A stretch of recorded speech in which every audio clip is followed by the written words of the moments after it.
اب پوچھ لیں کسی امیر آدمی سے، کہے گا چکی کے نیچے ہاتھ ہے میرا، میرے سے زیادہ تو اب پریشان بندہ ہی کوئی نہیں۔ کیا بتاؤں آپ کو، اتنا ٹیکس ہے، اتنا جرمانہ ہے، فلانی شے، بڑا کچھ گنواتے ہیں لوگ۔ اس نے کہا میں نے تو سنا تو پہلے کوڑا تھا۔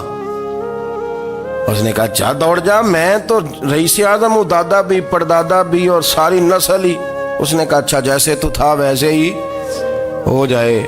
پھر وہ گیا اندھے کے پاس اور جا کے کہا اللہ کے نام پہ کچھ دے۔ تو کہنے لگا رب کے نام پہ؟ یہ کھڑے ہیں اونٹ جتنے تیرے دل کرے لے دا۔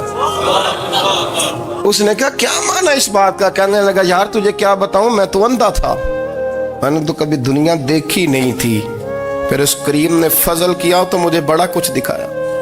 میں کیا بتاؤں، میرا دل کر رہا ہے کہہ دوں کہ پھر اس نے کعبہ دکھایا، پھر اس نے روضہ رسول دکھایا،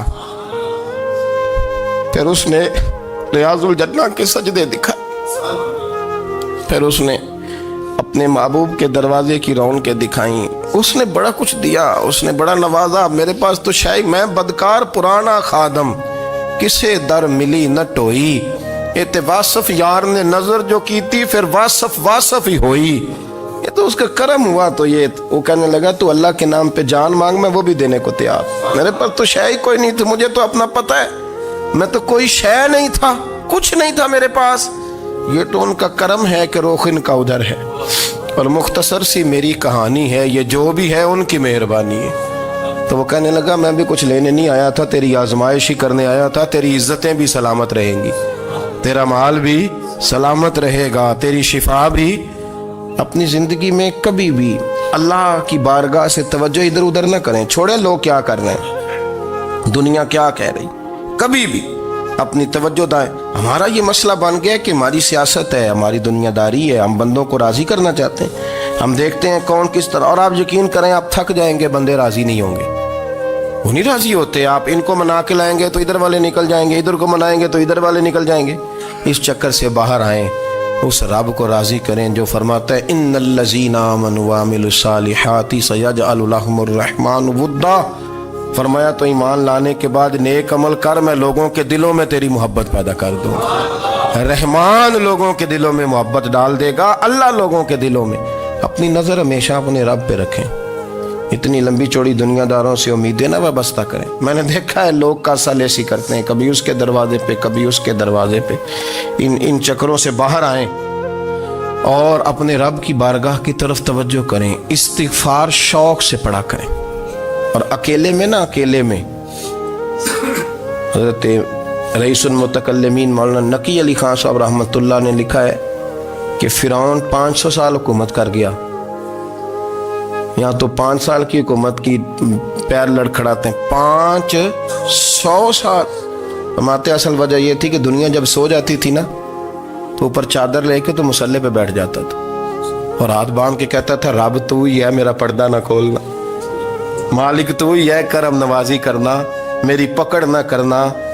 وہ بے ایمان ہو کے اگر 500 سال ہاتھ باندھے تو گزارا کر لیتا ہے، تو ایماندار ہے۔